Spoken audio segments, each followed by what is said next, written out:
Welcome to the weekend seminar, Skills for the 21st Century with Jim Rohn. In this audio series, you get to experience 2 solid days live with the man many consider to be America's foremost business philosopher, Jim Rohn. Jim shares his proven ideas, methods, and philosophies specifically designed to help you fuel positive change and bring about the realization of your dreams and aspirations.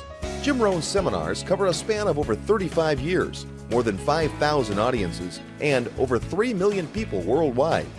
Jim is the recipient of the coveted CPAE Award from the National Speakers Association and is the author of over 25 books, audio, and video programs. Jim Rohn has been hailed over the years as one of the most influential thinkers of our time. He has helped to motivate and train an entire generation of personal development trainers, as well as hundreds of executives from America's top corporations. Jim has been described as everything from a master motivator by Mark Victor Hansen, a national treasure by Vic Conant, one of the most profound thinkers and mind-expanding individuals of our time by Les Brown, one of the most articulate, powerful, thought-provoking speakers ever seen by Harvey Mackay, an extraordinary human being and mentor by Anthony Robbins, all the way to a modern-day Will Rogers by Tom Hopkins, and a legend by Nido Qubein.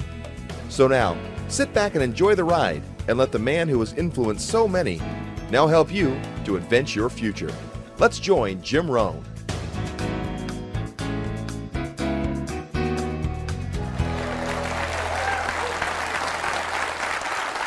Unbelievable. Appreciate that fabulous welcome and all that applause and your respect. I must honestly tell you, I deserve it.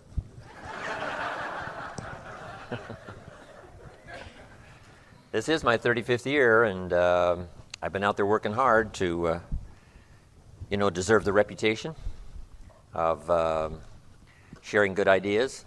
And thanks, Robert, for the introduction. I appreciate that very much.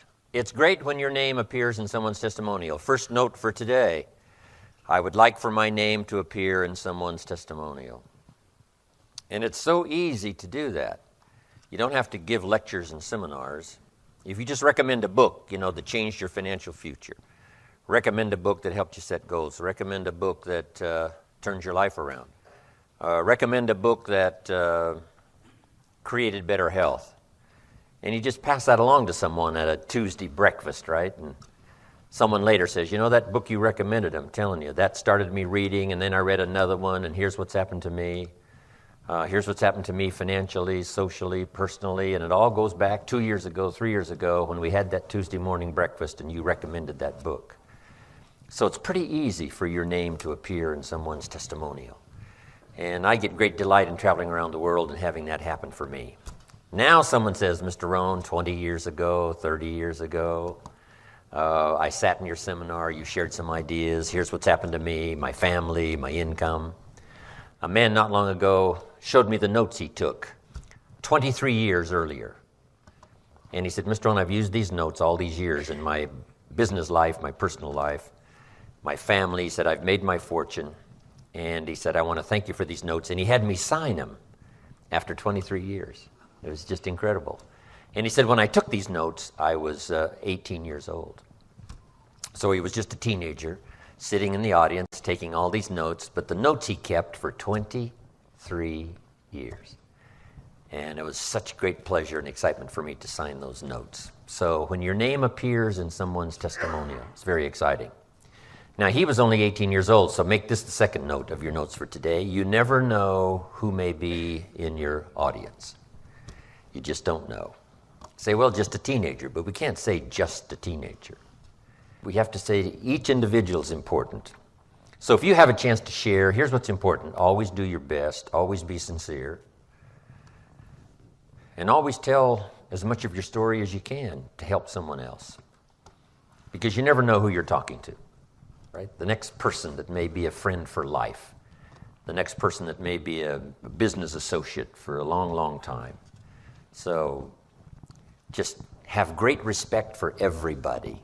And then sincerely tell your story, or recommend a book, or share an idea. Because sure enough, a week from then, a year from then, years later, your name will appear in their testimonial. But it's fun for me to travel around the world. Where have I been recently? Just got back from Mexico. Before that, where? Japan and other parts of that part of the world.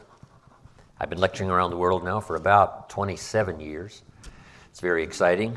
And it's going to be fun today to do this seminar without any translation. It's, translation is really kind of tough. I've learned how to do it, and it's a lot of fun for me, but it is hard work. It's just, some things make sense in English that don't make sense in another language, so you have to deal with that. I go to Japan for the first time in Tokyo, and I said to my audience, he was all bent out of shape. And my translator said, wouldn't have a clue how to translate that in Japanese for it to make sense. So it's interesting. Years ago, I went to Taiwan for the first time. And to the Chinese, I said, he blew his top. And my Chinese translator said, it wouldn't look good in Chinese. What can you do? It's really challenging. But it's exciting for me, regardless of the language. Now, what's really challenging is when you have more than one language. You do a convention and there's 19 languages and everybody's got the headphones on. That is challenging because sometimes there's a delay in some of the translations for each of the languages. It's amazing. You hit the punchline, the Spanish get it first, and then the French get it, and then the Italians get it. Finally the Germans get it. No, some languages take a little longer to translate, so, it seems like they're a little slow catching on, but not true. It's really just the translation. And then I've got this one translator who's been with me for years and years from Mexico, and he's gotten so good now. When you have one language, you have what we call consecutive translation instead of simultaneous. So you say a couple of sentences and the translator translates. Say a couple of sentences, translator translates. Well, he was with me the last time in Spain, and I would say a couple of sentences, and he would go on and on and on and on. And I said, hold it, you're doing your own seminar here, leaving me out. But anyway, it's exciting. But today, I'm not burdened with translation, so it's just going to be very exciting for me. And I'm just delighted about this chance to come by for a couple of days. Here's what's exciting for me. To spend 2 whole days so that we've got some time. When I give a convention speech 1 hour, it isn't much time. And then I have a 1-day seminar, 3-4 hours. That seems to be so short. So this is really my favorite way to lecture and deliver my messages in the 2-day, where we've got plenty of time to take good notes, plenty of time to ask some questions at the break, talk things over this evening with some friends maybe that you've come with, come back tomorrow, we'll gain some more momentum, and it's just going to be very exciting. So, time is running out, right, for the 20th century. I'd like to have you make these notes. Number 1, how to be prepared for the 21st century. A lot of the things I'm going to cover these 2 days is going to have that woven into it, being ready for the next century. But here's just a couple of thoughts up front. Number 1, I would suggest you have multiple skills. Learn more than one skill to be prepared for the next century. We've watched people, right, with only one skill the last 15 years. The company got downsized, their division got chopped, right? The guy lost his job and he's now vulnerable because he only had one skill. So this would be a bit of wise advice. Take some extra classes and get prepared for the next century by being multi-talented and having more than one skill. I started developing multiple skills at age 25. They made me a millionaire by age 31, 6 years later. Part of it was investments and part of it was good luck. But I really revolutionized my whole financial program by learning more than one skill. If a guy that just works on the line for the last 15 years, if he would have taken accounting or something 2 nights a week, for the last 2-3 years, he'd have something to fall back on, something extra. But anyway, that's good advice, more than one skill for the 21st century. Here's number 2. Wouldn't hurt to learn more than one language. Multiple languages now are pay off so big.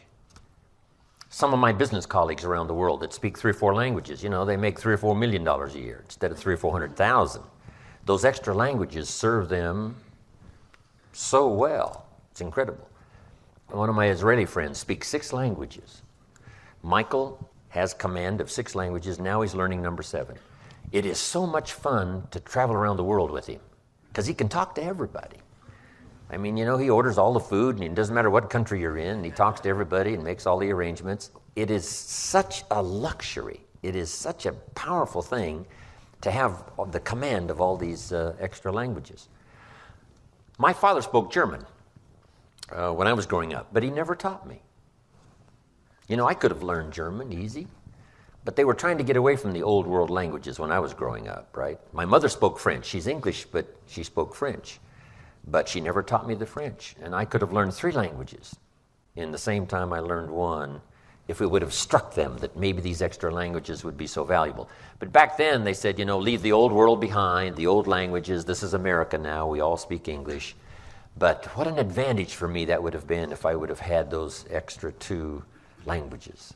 So that's part of my advice. Multiple skills, multiple languages. I asked a school teacher one time, how many languages can a child learn? Here's what she said, as many as you will teach them. They don't lack the capacity. They don't lack the intelligence. They certainly don't lack the curiosity. All they lack is a teacher. So remember that too with your children. Encourage them to learn that second, third language. Because the world is getting smaller and smaller. You know, it's unbelievable. I fly around the world now so easy. 14 hours later, from Los Angeles, I'm in Tokyo. Someone asked me, was it a tough trip? I said, no. 5 meals, 3 movies, and you're there, right? I mean, how easy can it possibly be? I fly the Concorde. The Concorde, 3 hours from London to New York. It's incredible. The world is getting so small. If you fly the Concorde, you can have breakfast in Paris, lunch in London, and dinner in New York, all on the same day. It's staggering. If you fly the Concorde, you can see 2 sunsets in one day. If you're in London, you watch the sun go down. When you get to New York, you get to watch it go down the second time.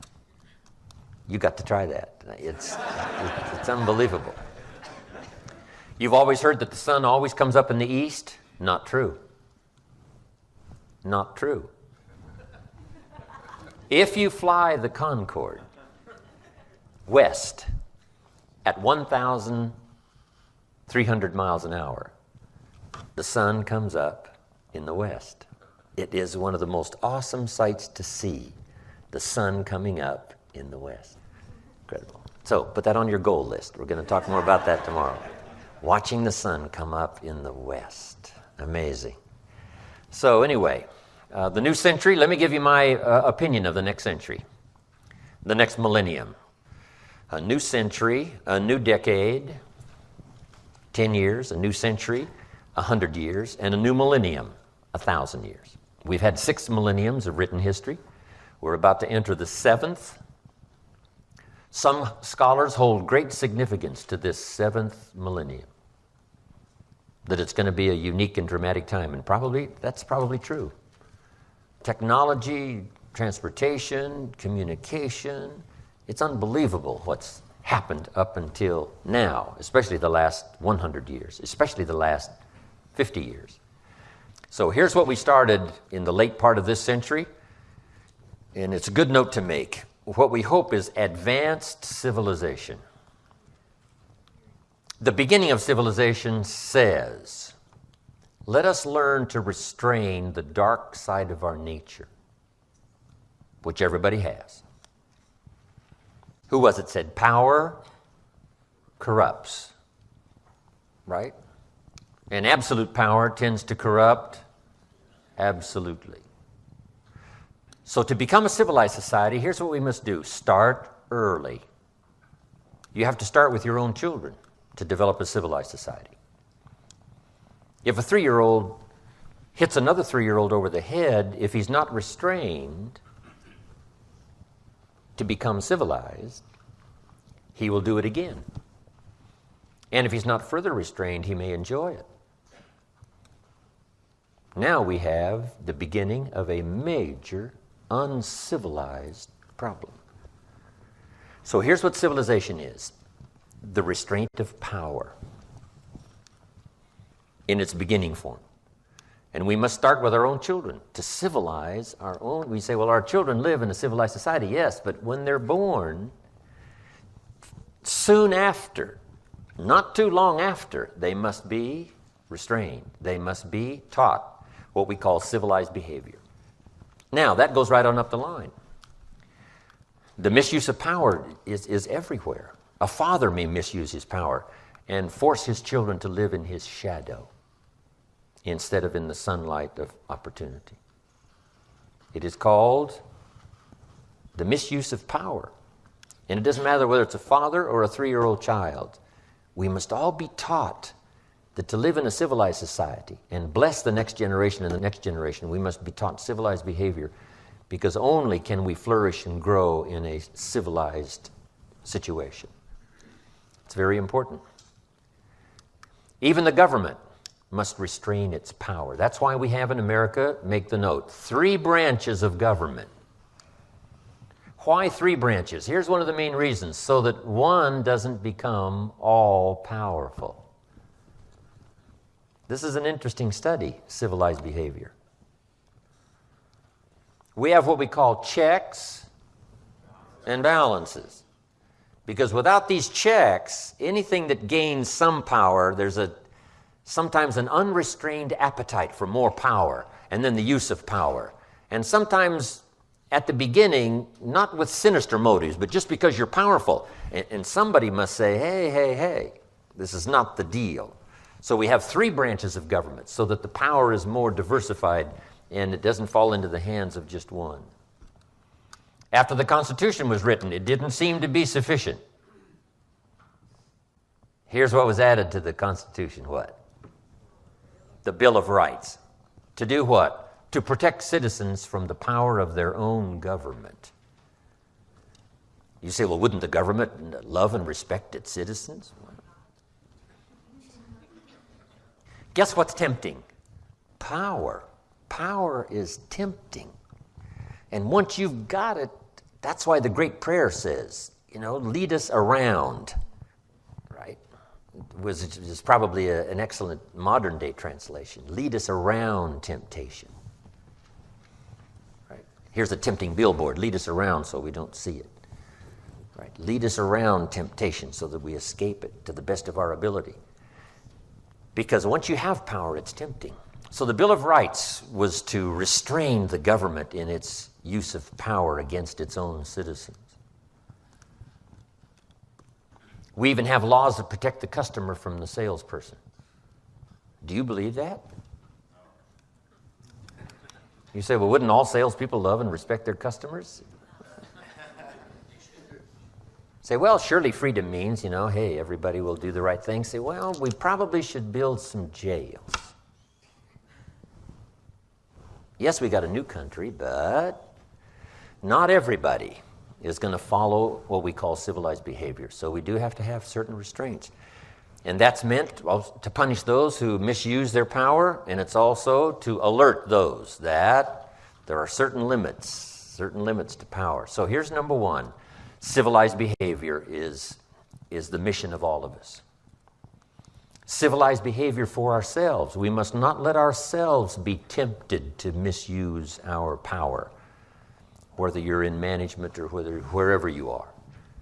There's always the temptation to misuse your power, but to have a civilized office, to have a civilized company, to live in a civilized community, the majority, and thank God so far, the majority has decided that the civilized way is the best way to raise our families and build cities and conquer disease and educate, our future generations. Civilized behavior. Now here's the ultimate, civilized behavior among nations. Americans find it strange, this thing called ethnic cleansing. That's strange behavior. In America, where would we start? Ethnic cleansing. Guess what's made America powerful? The blending, the commitment of many ethnic streams that have come to America over the last 200 years. No country has been such a depository of the gifts of the world like America the last 200 years. For 200 years, people have come from all over the world to America, bringing with them their recipes and their food and what? Their music and their dance and their artistic ability, right? the gift of law and the gift of government and the gift of medicine and the gift of healing and the gift of religion and the gift of the work ethic. All of this didn't start here. All of it came here from all the countries of the world. It's an incredible list of how many people outside the country, like Japan. The most Japanese outside of Japan live in America, right? The most Italians outside of Italy live in America. The most Koreans outside of Korea live in America. The most Puerto Ricans outside of Puerto Rico live in America. You can go right down the list, country after country. The list is so long, it's unbelievable.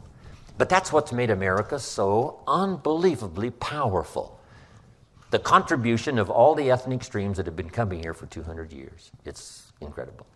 So we think it's incomprehensible to misuse your power to do what they would call ethnic cleansing, that we don't want the mixing. We've got to put up the walls and the partitions so that this nationality lives on this side and this one lives on this side.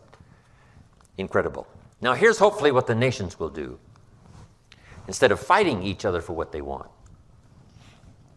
is to negotiate. See, if you've got the wheat and I've got the oil, I try to kill you for your wheat and you try to kill me for my oil.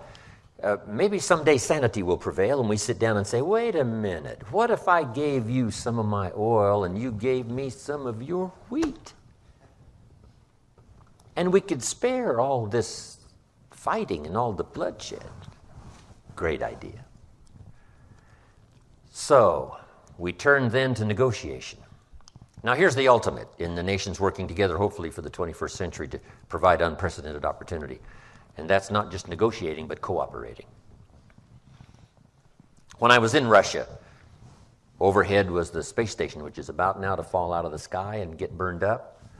But guess who was on the space station? Russians and Americans. I mean, it's a brand new world. In the last 20, 25 years, it is so staggering what's happened around the world. So make the note, unprecedented opportunity. If we hold it all together, if we help each other in learning that civilized behavior, whether it's nations or whether it's individuals or whether it's companies or whatever it is, that the hope for the future of the world in the 21st century is civilized behavior at every level, from our children to the neighborhood, to the city, to the state, to the country, and the nations of the world. So if that holds together, which it looks good, I think we've got the best chance ever. In the last 6,000 years, we've got the best chance, the early years of the 21st century, to build a unique society in America and make a unique contribution to the whole world. We all hope for that. We pray for it. Now, unprecedented opportunity. But here's the next part of the 21st century. Make this note. Keen competition. But what else is new? Once you open up opportunity, now we bring competition. But here's what competition does. Refines opportunity so that the flow of goods and services and ideas and things and values to the marketplace becomes absolutely unprecedented. And a big share of that comes from friendly competition. Friendly competition. But competition is what creates new goods and services. Competition creates new ways and means. Looking for a way to better serve the public, that kind of competition. So here's what you must be prepared for: opportunity and competition.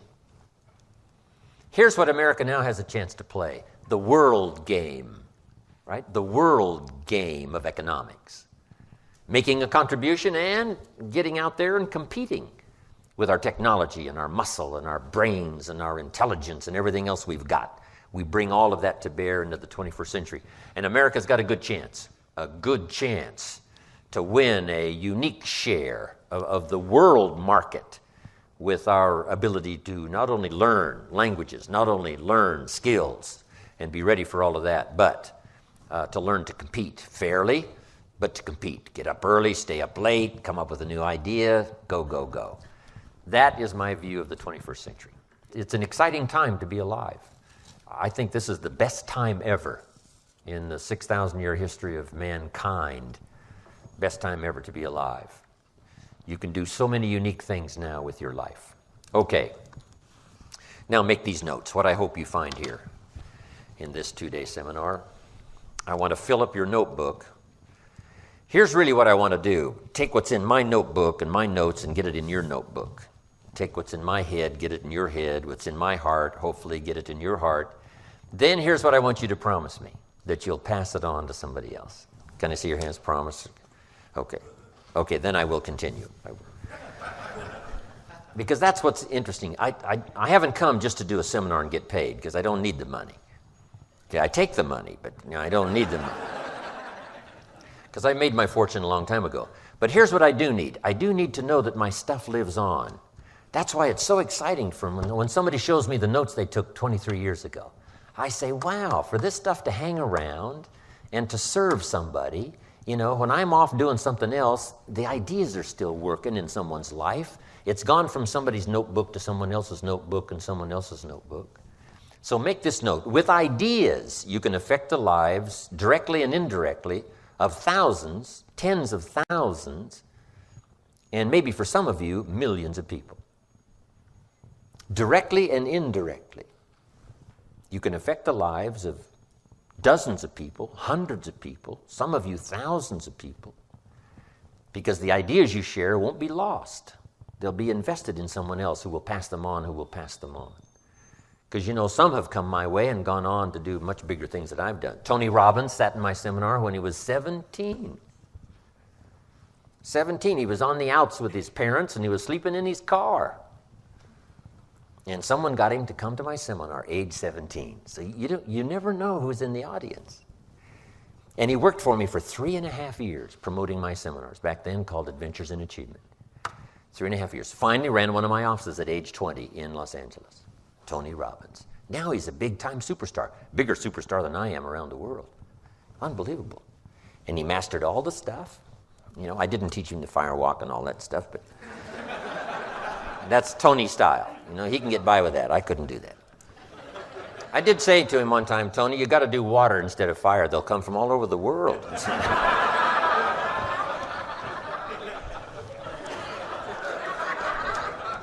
And knowing Tony, guess what? He'll probably try it. Kid's unbelievable. He's unbelievable. But around the world, now he's a bigger superstar than I am, multiplied by who knows how many times. But see, that's very exciting for me.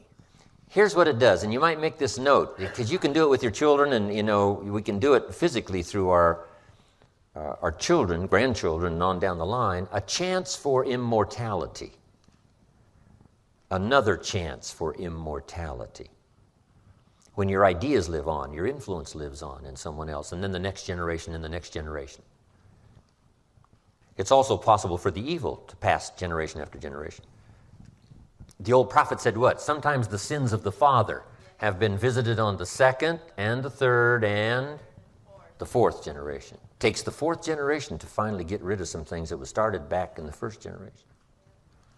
But also the positive influence can be visited on the second, third, fourth generation, no telling how far. I've written so far, about 5 books. I have a vision someday, 100 years from now, when I'm gone, somebody's up in an attic going through a box of old dusty books. And there's one of my books, Seasons of Life. They blow off the dust, say, wow, this is an interesting book.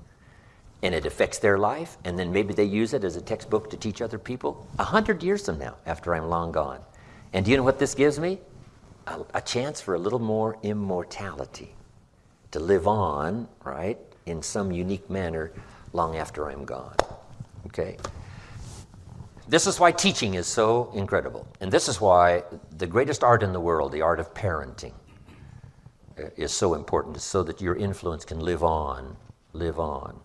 Not just in your children, but the people that your children influence.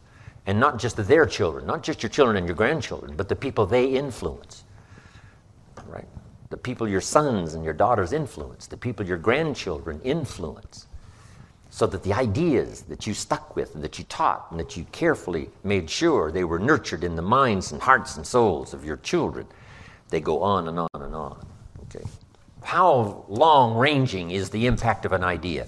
And the answer is infinitely. It can go as far as you can imagine ideas, influence. Okay. So that's why I love to do seminars and have someone say, a year ago, Mr. Rohn, 5 years ago, 10 years ago. And I'm doing my best to improve and get better. I don't want the day to come when someone says, you should have heard Jim Rohn 10 years ago when he was really terrific. I don't want that to happen. I want someone to say, hey, I heard him 10 years ago, but you should hear him now, right? Taking off some of the sharp edges. He's, gotten a little better, reaching in the heart and soul. Okay, here's what I hope you'll find here. Number one, sincerity. Above all else, sincerity. Because powerful things can happen when both the listener and the speaker are sincere. And I know you're sincere in being here, or you wouldn't have shelled out this kind of cash. So the pay gives some indication you're sincere. But here's more important than the pay, your time. It's one thing to ask you for your money, and it wasn't that much money, but here was the big request to spend a couple of days. See, that's big time. Money's now small time because everybody's doing well, but here's what's big time, and that's time. So make the note, time is more valuable than money. You can get more money, but you can't get more time.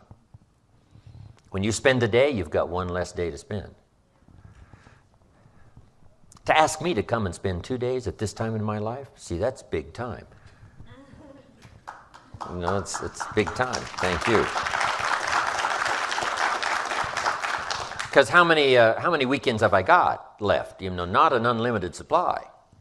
And when you get, it finally dawned on me the other day that I was now working on the second half of my life. That's an interesting revelation. I'm working on the second half. So that you begin to realize just a weekend is very valuable because you don't have an unlimited supply. Sometimes we get faked out just by the language. Somebody says, well, I got 20 more years. Jot this down. You've got 20 more times. When you say years, it's a little bit of a fake out. If you go fishing once a year, you've only got 20 more times to go fishing. 20 more times to go fishing if you go once a year. So sometimes you get, 20 more years. No, 20 more times. 20 more times. To make each time what? Very valuable if there's a limited supply. A limited supply. So with my limited supply, these days are very valuable for me. I could be spending this time with my children, my grandchildren, and, doing something else rather than spending it with you. But this is part of my life. My family knows that this is such an important part of my life that they loan me, actually, for a couple of days. But guess what they're going to ask me when this 2-day seminar is finished? Papa, was it worth it to take 2 whole days and go spend those 2 days with someone else besides us? And I've got to give them a good report. So take notes like crazy, even if you have to fake it, right? So I can tell my kids, no, everybody lean forward, no telling how many stories are going to come rolling out of the 2-day seminar, because my family gets excited about the stories, that of people affected by what I do, because they enjoy that part of my life as well. But anyway, sincerity. Here's a good point to make, though. Jot this note down. This is important. Sincerity is not a test of truth. I hope you will find me sincere. But sincerity is not a test of truth. We must not make this mistake in saying, he must be right, he's so sincere. See, that would be a mistake. Here's why. It's possible to be sincerely wrong. Sincerity is not a test of truth. Make the note, the only test of truth is truth, not sincerity. But hopefully these 2 days you'll find me both truthful and sincere. Truthful to the best of my ability. Here's as close as we can get to the truth. As we see it. That's about as close as we can get. You say, well, this is absolutely true. No, it's what you think is absolutely true. It's your perception of what might be absolutely true. It's just difficult for any one person to get to the absolute truth. But we all have an idea. We all have a perception. So I'm going to try to be as truthful as I possibly can with you today in my perception of what I think is good, what I think is a good idea, what I think is a unique idea, what I think is a workable idea. I'm going to get as close to being totally sincere in believing that I've got something valuable and good. But now, here's the ultimate. Each must judge for themselves as to the absolute truth or the truth as it may apply to you and become workable in your experiences. Because that's what we're all after, something that'll become workable in our financial experiences, in our sales experiences, in our management experiences, in our parenting experiences, in our daily living experiences. We want things that become useful and practical and that lead us from one step to the next step, that opens a door that may open a wide vista of opportunity we haven't discovered before. That's what we're all looking for. Sometimes we're looking for that fourth number, right? The lock has got 4 numbers, and you've already got 3 probably before you got here. And maybe, just maybe, this seminar will give you that 4th number. And the tumbler then falls in place and the lock comes open. But you got to have all 4 numbers. And as best as I can share with you some things in these 2 days, it'll give you an insight into something that's practical, something that'll give you another step to take, another way to look at it that might be refreshing in its apparent opportunity or potential opportunity. And if I can just do that, stir your curiosity to look at something like I see it, and I can only give you this seminar from my point of view. Someone the other day said, Mr. Rohn, your seminar is sort of from the man's point of view. And I said, I hope so. It's difficult for me to do it any other way. Now, you've got to listen to the man's point of view. Then you've got to listen to the woman's point of view. You've got to listen to the youth's point of view. You've got to listen to the senior citizen's point of view. Because it's like reading a novel. If you read a novel as a teenager, it has certain meanings, certain value.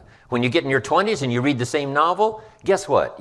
You start seeing things you couldn't see as a teenager because it didn't apply. Then you read the same novel in your 30s, and I'm telling you, it starts to really change. You're beginning to say, now I understand what the author was really trying to show. I can see it now. In my teens, it was a story. In my 30s, it's an application to my life.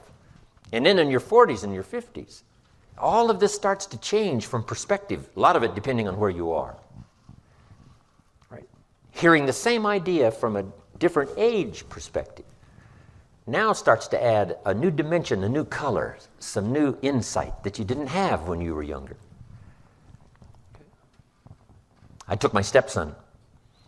We went on our motorcycles once up in Clear Lake, up on the Jeep trails. It's one of my hobbies. One of my pastimes is to ride my motorcycle up on the Jeep trails. And I had Bruce with me. Bruce and I are riding along on the Jeep trails, and we stopped to take a little rest, take our helmets off, take our gloves off, relax a little bit, and the sun was just starting to go down. And it was one of the most magnificent sights up there on the Jeep trails above Clear Lake. It was so spectacular. And I said, Bruce, look at this. Isn't this fantastic? And he looked at his watch and he said, it's getting late. We better go. And I thought, how come he's not dazzled like I am by this sunset? Then it occurred to me, he was only 12. And guess how many colors you've got on your palette to paint these pictures in the unique recesses of your mind? Just a few when you're 12. You haven't got all the different shades to paint these unique pictures in your consciousness to see something, right? You're limited in colors at age 12. But as time passes and your experience begins to grow, when someone says, see it, a long time ago you couldn't see it. Why? Not enough colors, not enough vocabulary, mental vocabulary, inner vocabulary to translate it for you. So you could only see it in a limited way. But as time passes, that's one of the advantages of age. That's one of the advantages of maturity. That's one of the advantages of living long enough to look at something at age 50 instead of age 5, to look at something at age 40 instead of age 10. The difference can be magnificent if you continue your self-education so that you learn to appreciate the wide range of what's happening in the world and around you in every subject possible. So, age 12, limited colors on the palette to paint pictures on your consciousness.